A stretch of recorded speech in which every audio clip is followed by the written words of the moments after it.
The day it happened felt like any other. I was sitting in the living room, scrolling through my phone, when my sister, Amara, suddenly burst into the room holding our mother's jewelry box. Her face was tight with anger, and before I could even stand up, she pointed at me. "She stole it," she shouted. "The necklace is missing. I know she took it."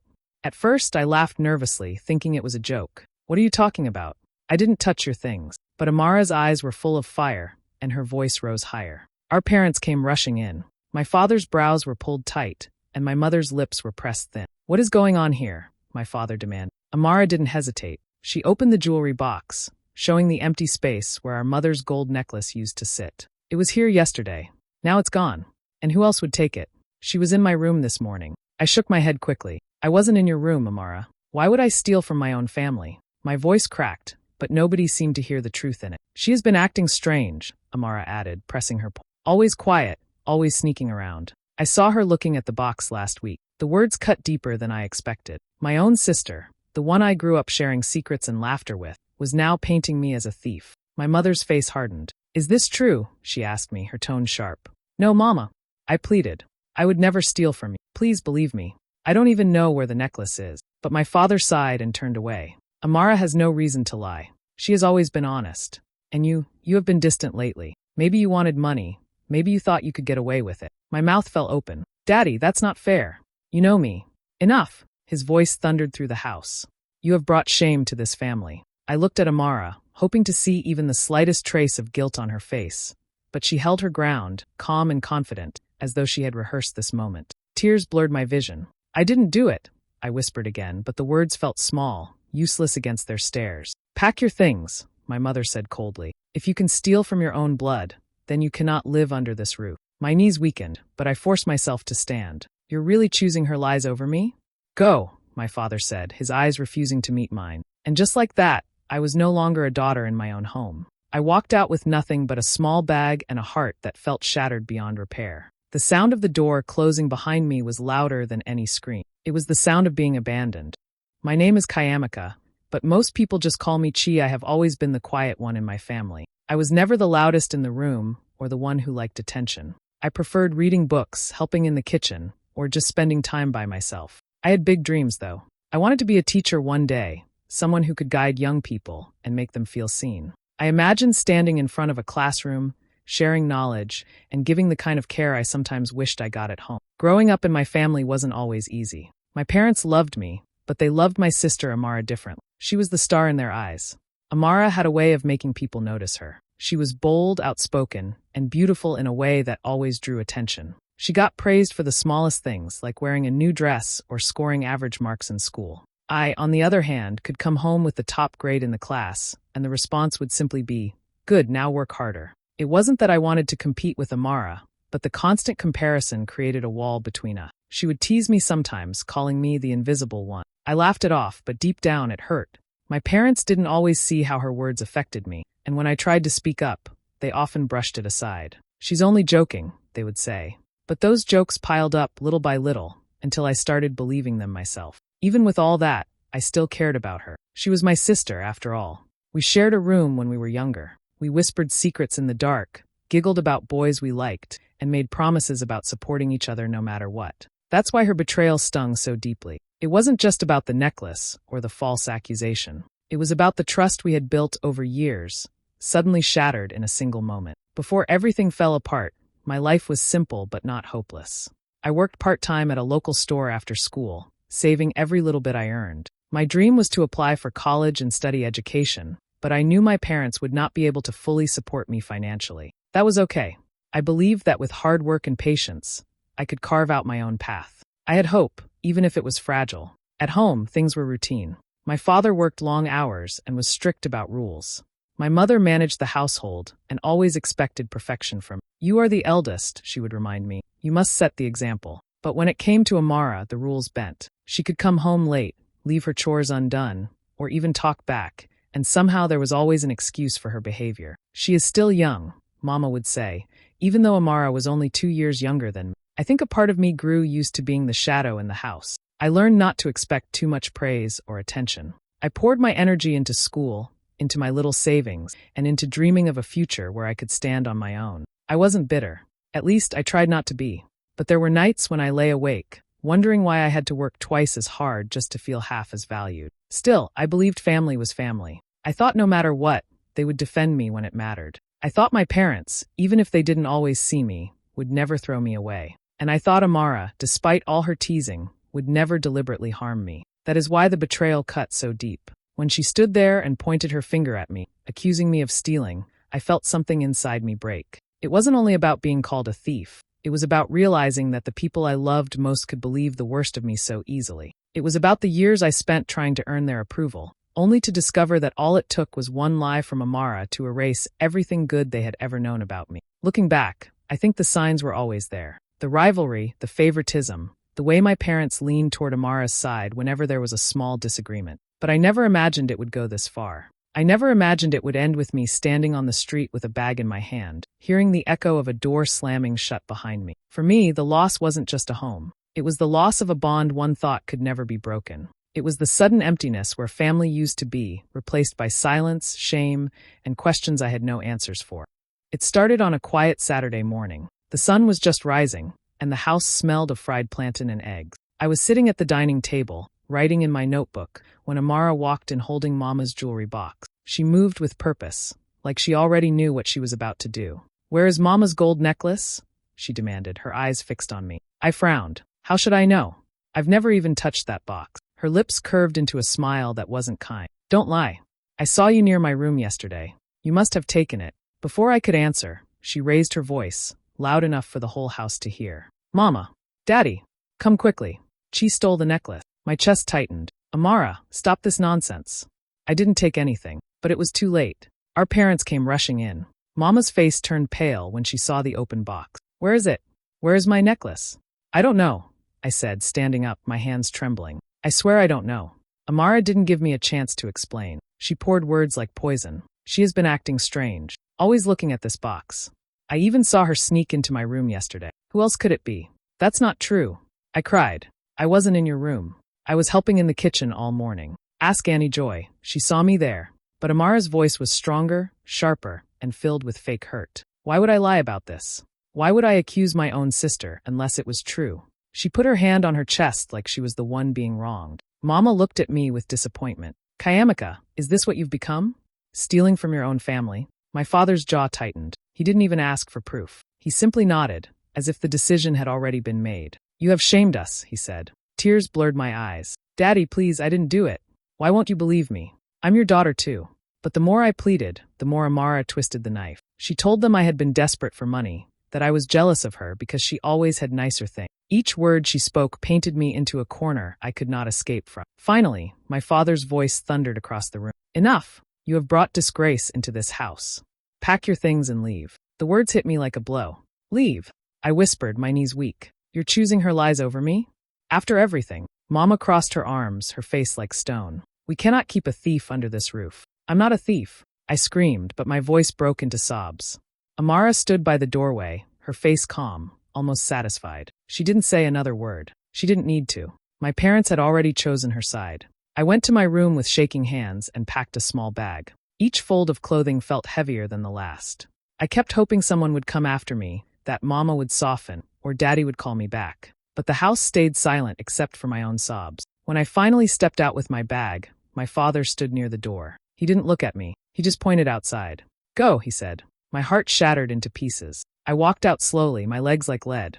I wanted to turn back, to beg one more time, but something inside me stopped. I realized nothing I said would matter. They had already decided who I was in their eyes. A thief, a liar, a disgrace. The door slammed shut behind me with a sound that echoed in my chest. I stood on the street, alone, clutching my bag like it was the only thing left that belonged to me. The neighborhood felt different, colder, even though the sun was shining. I could hear children laughing in the distance, but it felt like another world, a world I no longer belonged to. For the first time in my life, I was truly alone. I had no home, no family, no one to defend me. My own blood had turned against me. The shame was unbearable. People passing by looked at me curiously, but I lowered my head, too embarrassed to meet their eyes. I kept asking myself the same question as I walked aimlessly down the street. How could they believe her so easily? How could my parents throw me away because of one lie? The pain was sharp, but beneath it was a hollow emptiness that scared me even more. It felt like a piece of me had been ripped out, and I didn't know if I would ever feel whole again.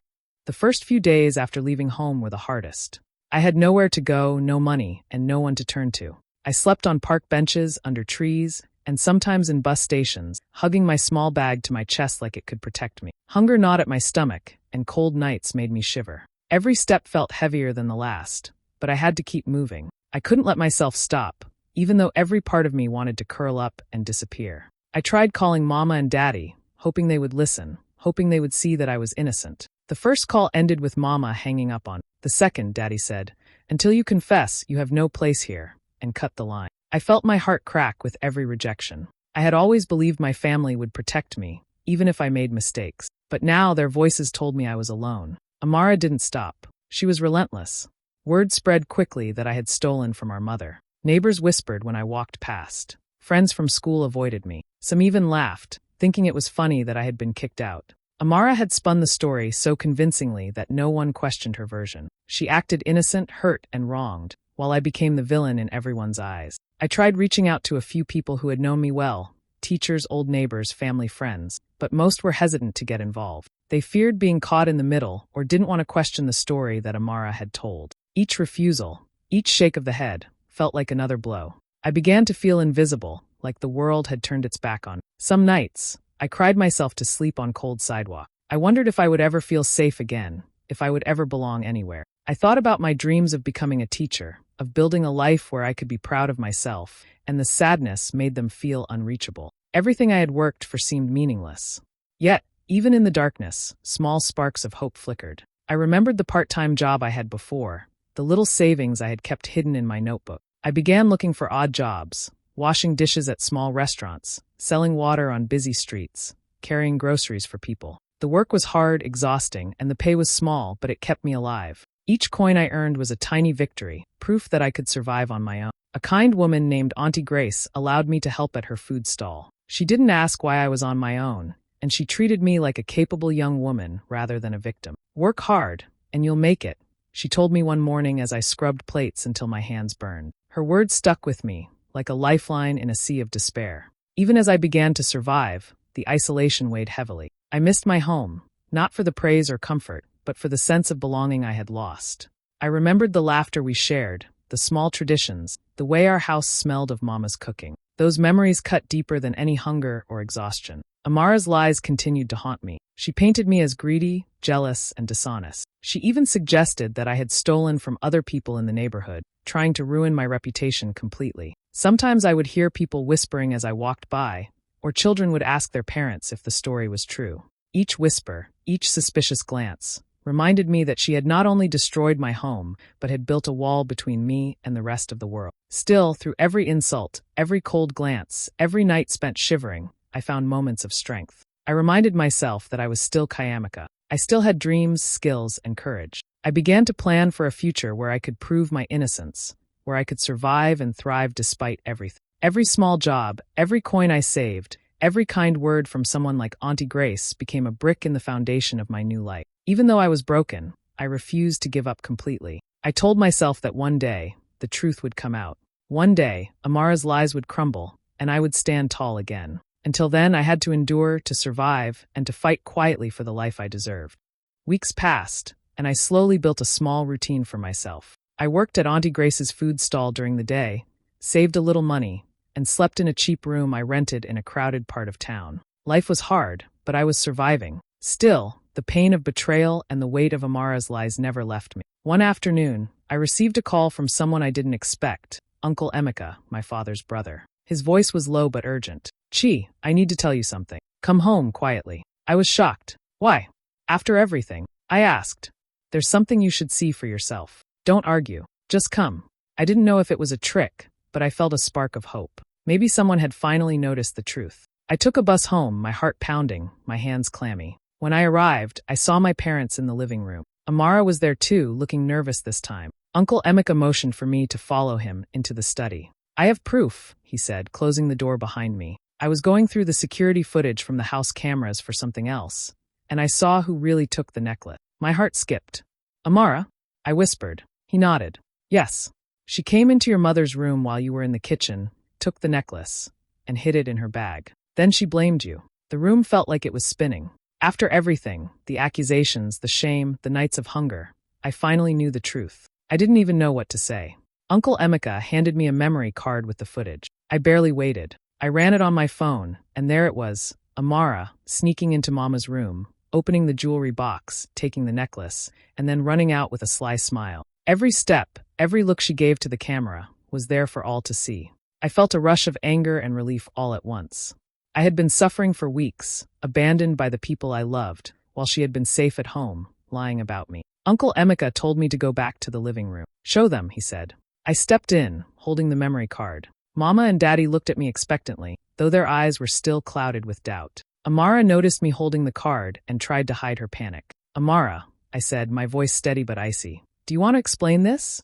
I plugged the memory card into the TV. The footage played. The room went silent. My parents' jaws dropped as they saw Amara taking the necklace herself. The smirk, the way she hid it in her bag, it was all there, undeniable. Amara's face went pale. I can explain, she stammered, but no one moved. Daddy's voice trembled with anger. Explain?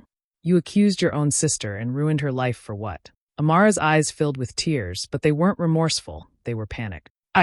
I was jealous. Always.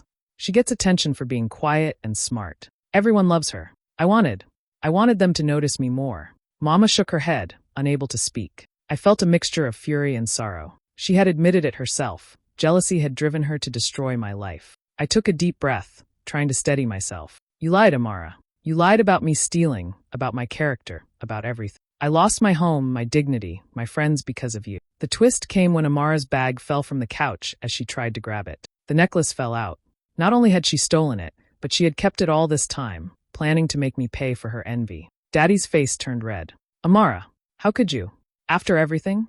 Look at your sister. Mama sobbed softly, shaking her head. We should have believed her. We should have trusted her. I felt a mix of satisfaction and sadness. Satisfaction that the truth was finally out, but sadness for the weeks of pain that could never be erased. Amara tried to reach for me, to explain, to apologize, but the words fell flat. There was no turning back now. The lies had been exposed in front of everyone. I stood taller than I had in weeks, my heart still aching but steady. I looked at my parents, at my sister, at the home I had been forced out of. I forgive you, Mama, but I will not let anyone treat me like that again. The moment was raw, electric. The truth had shattered the false image Amara had built, and for the first time in a long time, I felt a weight lift off my shoulders. The betrayal still stung, but justice had arrived in the simplest, most undeniable way: evidence.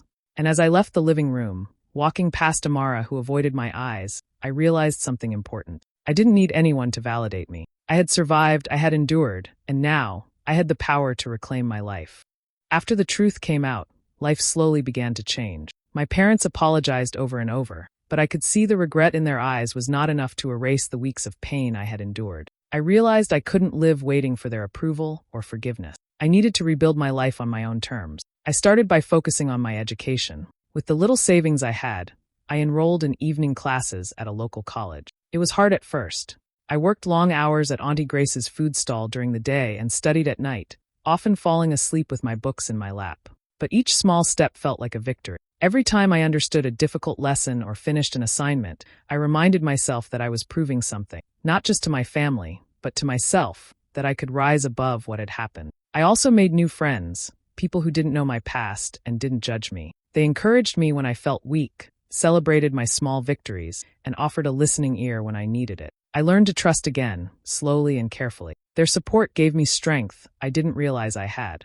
Amara, on the other hand, faced the consequences of her actions. My parents made her return the necklace and apologize publicly to me. At first, she was defiant, but when she realized her lies had been caught on camera, she had no choice but to comply. Seeing her finally accountable felt strange, part relief, part sadness, but it reminded me that actions have consequences, and deceit cannot last forever. I spent time healing emotionally, too.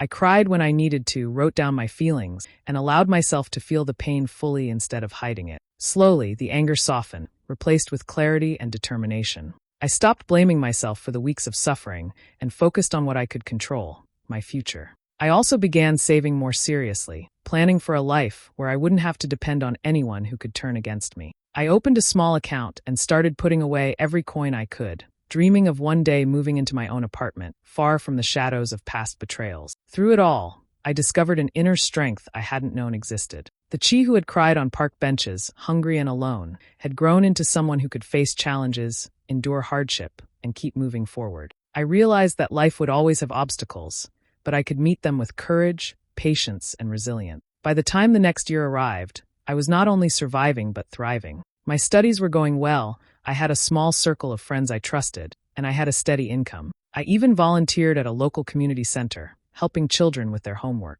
It felt fulfilling in a way that reminded me why I had wanted to become a teacher in the first place. One evening, I visited my family, not to beg for acceptance, but to show that I had grown stronger. My parents welcomed me warmly, apologizing again, and Amara stood quietly, ashamed. I didn't hold anger anymore, only a quiet pride in knowing I had endured and triumphed. In that moment, I realized that justice wasn't always about punishment. It was about reclaiming your dignity, taking control of your life, and refusing to let lies define you. Amara's betrayal had hurt me deeply, but it had also taught me a lesson I would carry forever. Strength isn't built by comfort. It's forged in struggle, endurance, and the courage to rise again. By the time I left my family's house that night, I walked with my head held high.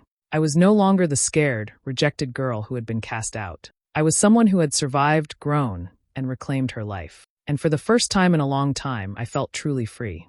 I stood by the window of my small apartment, watching the city lights flicker in the distance. The streets that had once felt cold and unwelcoming now looked alive, full of possibility. I thought about everything that had happened, Amara's lies, the nights I cried alone, the hunger and fear, and the long road I had walked to get here. Betrayal had hurt me more than anything I had ever known. It had made me question my worth, my place in the world, and even the people I loved most. But it had also shown me something important. I was stronger than I had believed. I had learned that no one else could define me, not even those who shared my blood. The truth, my effort, and my courage were all I needed to build a life I could be proud of. I thought about forgiveness, not for Amara alone, but for myself. Forgiving didn't mean forgetting or pretending the pain never happened. It meant I was no longer willing to let that pain control me. I was free to live, to dream, to rise above the past. I smiled softly, remembering the girl I had been, the one hiding on park benches, trembling with fear. She had survived, and in surviving, she had grown into someone new. Someone who could face the world without fear, who could turn hardship into strength, and who would never again let lies take away her dignity. Life was not perfect, and there would still be challenges ahead. But I knew I could face them. I had learned that betrayal can break you, but it can also forge you into something unshakable. And in that quiet moment, I understood the truth I had been searching for all along. No one can steal your worth unless you allow them to. I took a deep breath, letting the city air fill me, and whispered to myself, I am unbroken. I am unstoppable. And for the first time in a long time, I believed it. Hey besties. Thanks for sticking with me till the end of this emotional story. Imagine being accused of stealing by your own sister and thrown out of your home. It's heartbreaking, but sometimes betrayal teaches us our true strength. If this story touched you, don't forget to like, share, comment, and subscribe for more intense real-life family drama. See you in the next one. Bye!